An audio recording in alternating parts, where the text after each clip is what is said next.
Yesterday, on Steve Madden's podcast, as per usual, MyPillow CEO Mike Lindell sought to clarify his statements about when exactly Donald Trump is going to be reinstated as president. As I'm sure everybody remembers, just about a week or so ago, Mike Lindell was out there trying to tell us that Donald Trump was going to be reinstated on August 13th, following whatever his little two-day on August 11th and 12th info-athon, I guess if you want to call it that. He's going to basically be presenting 48 hours of evidence and then taking it all to the U.S. Supreme Court. And August 13th was the day he said that Trump could be coming back. But now he says, hold up, I never said that. Here's what he told Steve Madden.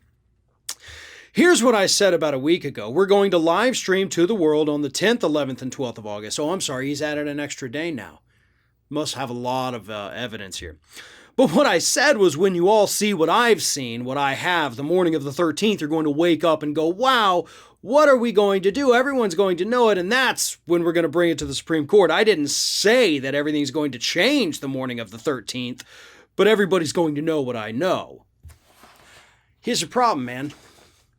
You actually did say that everything was going to change on the morning of the 13th. You said the election results were going to be overturned on August 13th. By the way, I went back, double-checked what you said, reread it, and you said the results of the election going to be overturned on August 13th. You did. Now you're not so sure. I'll give you that much.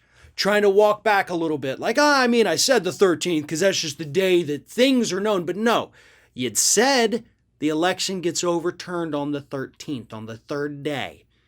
Because you had your 11th and 12th. Now you got your 10th, 11th, and 12th. Maybe you found new evidence you want to support. The Supreme Court was going to overturn it 9-0, but not necessarily. I'll give you this much. Going back, rereading your statement, you did not say Trump was going to be reinstated on the 13th. You just said that was the day the election was going to be overturned, but now you're not even saying that's the day it gets overturned. So you are backtracking. You are trying to be like, no. The 13th is just the day that we all know what I know. I guess if you're tuning into his live stream. But then, of course, he says he takes it to the Supreme Court. You get your boom, 9-0 vote, unanimous Supreme Court decision. Next thing you know, Bob's your uncle, Trump's your president, and that's the end of that, right? No. The Supreme Court is going to laugh in his face. If he even is able to bring a case to the U.S. Supreme Court, he will be the laughingstock of the country, and I think he understands that, and I think that's why he's trying to back off now. Here's the thing. How do you back off this? He has staked his entire reputation, the reputation of his company, on overturning the results of the 2020 election. What happens? How does he react when that doesn't happen? Because, by the way, that's not even a thing that can happen. So what happens then? What happens to his credibility? Does he blame it on the liberals on the Supreme Court? Does he say that, oh no, I guess the whole system's in on it? The left and the right and the courts and the government and everybody's against us. That's the new conspiracy theory, maybe, that comes out of this when he's proven wrong? The only thing I'm hoping from this is that it does open a couple people's eyes. And honestly, I think that's the best we can hope for. Because we, those of us living in reality, understand what Mike Lindell is saying is going to happen can't possibly happen. That's not a thing that's even able to happen.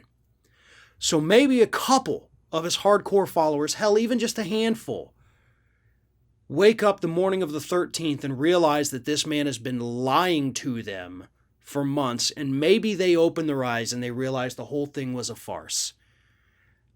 That's the best we can hope for, and I think even that is being a little too hopeful.